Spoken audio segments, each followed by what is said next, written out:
In some ways it's a self-fulfillment. You know, you get such a good feeling when you're helping others and being part of the community. But I do honestly feel that if you can, you should. You find a volunteer like Nikki, you want to hang on to her. you want to keep her forever and ever. You never want her to leave. Because people like that are very committed. You know they're committed. They're not just there for a paycheck. They're there because they want to, or to be there, and because they want to, they believe in your mission. And they want to help you with that. Love Inc. is a social service agency whose mission is to help people in need. We have an array of programs, ongoing programs such as our food pantry, an evening meal program. As program director, I help coordinate and organize all of our large social outreach programs like Love Inc.'s Adopt a Family Christmas program, the Students in Need program, which provides school supplies and shoes for local area kids in need, as well as our Thanksgiving meal program, winter warmth, and other types of events and fundraisers. Also help people in other ways because we have thrift stores. We're able to voucher clothing and furniture and things that people may need. With Love being here, we initially started when the kids were young in the kids store, in the clothing store, sorting through clothing and toys or whatever else. And then Ben asked if I would be interested in helping out in the kitchen on occasion, because the kids were old enough at that point that they could work in the kitchen, and I love to cook. I've always loved to cook, so I said absolutely. Oh, I met Nikki 5 years ago as part of overseeing the volunteers and the community relationship aspect. I was working with all of our local churches and groups, the schools and the community groups that actually provide our evening meal site. Nikki started with her church, and then when the other members of that church weren't able to continue the program, she took it on single-handedly with her family, and then was my primary and only contact for that particular day. So on a rotating basis, Nikki and her family come in and serve a terrific meal for the community once a month on a rotating schedule. We have this vision of having what we call lead volunteers to work side by side with our staff managers to be able to run our programs and services. Those people are the ones that can help organize, they can help train other volunteers. Well, Nikki is one of our first, what we call lead volunteers. We have a couple at this point, but she's one of those. She helps us out with our lunch program. We do have a lunch program as well as an evening meal site program. I am I just got a new tag, the food services supervisor. Her job is to coordinate the menu and to plan the food for the week and to make sure that we have the supplies necessary.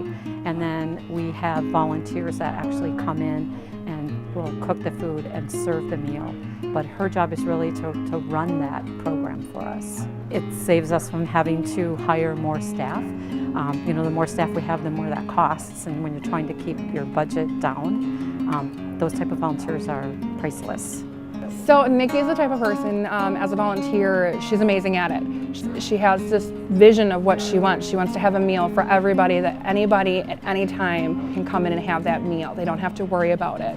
She makes sure that there's enough for anybody in the community, the volunteers, the staff, the interns, anybody that wants a good lunch, she's going to go through and make sure they have it. Kind of let her be, and she does her thing. She's so good at it. We order food from Feeding America and the Racine County Food Bank, so when that food comes in, it varies anywhere between 2,000 to 11,000 pounds of food every week that I get in. It comes in, we sort it, it gets put in the crates, and then it goes on the shelves for clients. This is the Pantry for Love, and it not only provides food for people that come in here on a monthly basis and do their grocery shopping. It also provides food for the lunch program that we run 5 days a week here at Love, and anybody can come in. What I'm able to do is every month I set out a meal plan, and then I go shopping throughout the pantry, as well as coordinate with Tina and Christina for the meat products or some of the other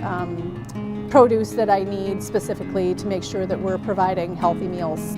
Nikki includes her family in a lot here at Love Incorporated. I first met her family doing that evening meal site, she brought her family, her daughters and her husband in to help serve those meals, and I got to know them as well as I got to know Nikki. She made sure that they were involved as she was. Her husband helps out as well. She'll take it home on the weekends. She will spend her weekend, her off time, not here volunteering, cooking the meals. So she takes it home and her family helps out with it, her husband helps out with it, and then she loads it all up in her car and she brings it in. I do have a tendency to over-volunteer my family members, including my husband.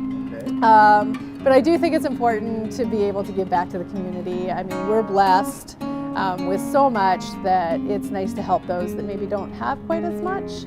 And those that, even if they do have it, there's still a need, you know, whether it be they have a need where I had one little girl that used to come in that I used to help her read. You know, she was in school and her dad was disabled, and so she needed help reading, and so that's what I did. And that had nothing to do with him not being, you know, affluent. It just had a skill, you know, and he came here to Love looking for help on that one. And so I agreed to do that. So yeah, it's just, I think it's important. And the girls have all learned, because we have 4 girls. And it's interesting to see how they have carried the spirit of giving on in their own lives. 3 of them are all in the medical field. One's a nurse practitioner, one's a physician assistant, and my youngest is a combat medic. She's in the National Guard. So, and then Jody, who's in the middle, she's a mom, and she enjoys taking care of her little ones, but she will come here when she can and she will help me with whatever I need help with, or she'll come over to the house if I'm cooking something for Love and she'll help me cook.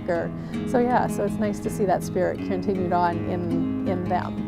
Well, Nikki's been involved with all of those large outreach programs that I mentioned before, like the Adopt a Family Christmas program. She's assisted with school supplies, she's collected donations, she's assisted even with things like general cleanup and maintenance and working around with our other volunteers and leading our teams. Nikki is also really involved with other aspects of our community, not just Love Inc. Now, Love Inc. is a consolidation point for a lot of things, but there are things that we can't provide, services to things like animals, and Nikki is involved in those types of services out there too, working with animal shelters, and she raises horses and has made those available to kids, you know, disadvantaged kids, and give them that experience, and you know, that really enriches what we do here at Love Inc., having somebody who shared so much more than even the scope of our own programs, which are considerable.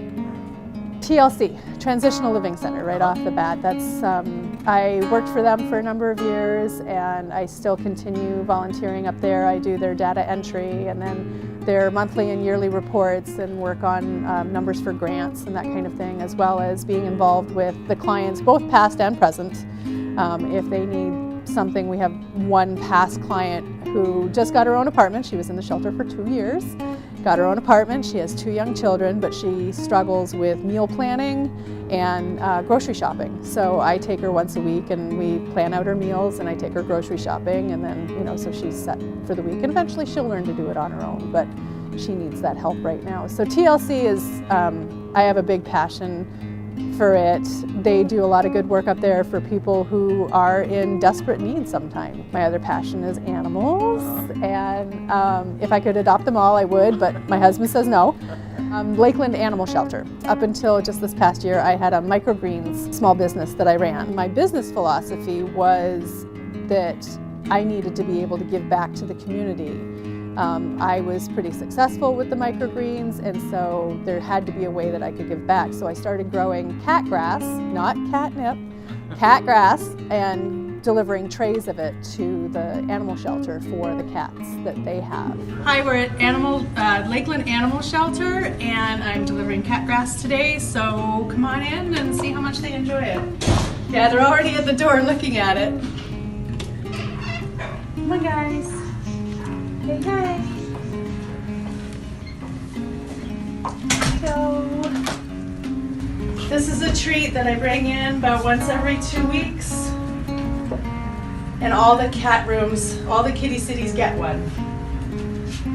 I struggle at home with my own cat, keeping her out of it until I can get it delivered. So yeah, so that's what I do for the Lakeland Animal Shelter. And Bones, I will go over to the butcher shop and bundle up and go in the back freezer, and I dig through all their boxes of bones to find, nice sized ones for the dogs. Well, the animal shelter is because I'm kind of an animal person. I grew up on a farm up in Canada, and our dogs were always stray dogs that we took in. Our cats were always stray cats, or if someone was down on their luck and couldn't afford to keep their horse anymore, it came and lived at our farm and stuff like that. So I developed a strong love of animals back when I was very young, and that's just carried all the way through. A good volunteer is somebody who understands their strengths and knows that they're not going to let those go to waste, that there is somebody out there who can benefit by them taking that time, stepping out and saying, what can I do? I always have a chance to say thank you, and we all do often and regularly, almost ad nauseum, I'm sure. But the truth is we can never say thank you enough. And I think it's through their experience here, and people like Nikki, they know the value of their work because they see it every day. This is real people, neighbors helping neighbors. She's working directly with and around the very same people she's helping. And knowing Nikki, I'm sure she would be the first to tell you that that's thanks enough, because she knows that it means something and she sees the results of that. So we're very, very glad she's in an environment where she gets to see the value of that work and the importance of it. I'm excited to have these opportunities. I'm so grateful that Love and TLC and the Animal Shelter and Girl Scouts and the therapeutic riding place, I'm so grateful that they give me the opportunity to be a part of what they're doing, because what they're doing is so important. Again, I think it just goes back to that idea, I can, therefore I should. I'm very blessed. I've been very blessed my whole life, and I feel it's important to share that as much as I can with people that don't have the opportunities or didn't have the opportunities that I've been presented with, or my kids, or my husband, so it's good, it's human.